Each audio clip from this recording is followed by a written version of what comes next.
गावातील लहानापासून मोठ्यांचे आभार आणि सर्व कार्यकर्त्यांचे सभासदांचे मनापासून आभार करतो। घर झेपगे आकाशी लक्ष तिचे पिल्लापाशी, ज्याप्रमाणे आपली पाल्याला जन्म देऊन घर कुठेही असेल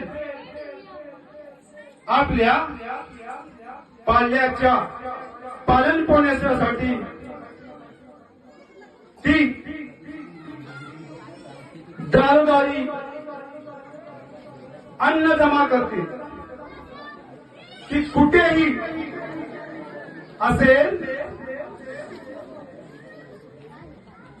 आपल्याच मुलाकडे लक्ष असते। म्हणून घाल झेप घे आकाशी लक्ष तिचे पिल्लापाशी, त्याप्रमाणे आपला मुलगा मोठा व्हावा हे प्रत्येक आई वडिलांचे कर्तव्य असते। पण नुसती स्वप्न बघून पाहून चालत नाही, त्या स्वप्नापर्यंत जाण्याची इच्छाशक्ती प्रत्येक पाल्यामध्ये जोपासली पाहिजे। आणि ही आदित्यच्या स्वरूपात आपल्या गावामध्ये आपल्या गावाचा डंका पूर्ण तालुक्यातच नव्हे जिल्ह्यामध्ये नावलौकिक झाला। ही वर्तमानपत्रातून सुद्धा बातमी आली।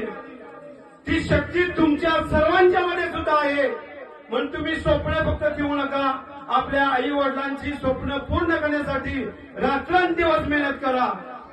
आणि माझ्या सर्व मित्रांमध्ये ती शक्ती आहे, कारण जगामध्ये अशी कुठली गोष्ट नाही अशक्य होण्यासारखी।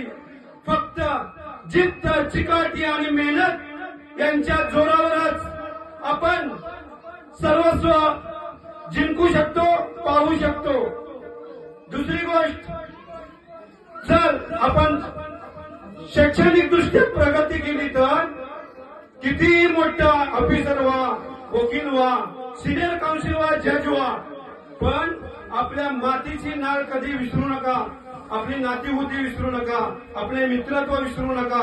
कारण भगवान श्रीकृष्ण, भगवान शंकराचा परम भक्त रावण हा एवढी विद्या प्राप्त करून सुद्धा त्याला रामापुढे झुकावं लागलं, रामापुढे मृत्यू पत्करावा लागला, कारण त्याला गर्व झाला होता।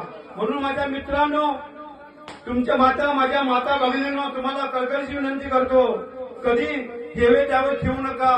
आपल्या पाल्याला प्रामाणिक संस्कार करा, उच्च नीच असं नाही। कारण तुम्ही म्हणताय ना, ग्रामीण भागामध्ये शेणातला किडा शेणात राहत नाही, त्यामध्ये खरंच कधी कुणी कोणाला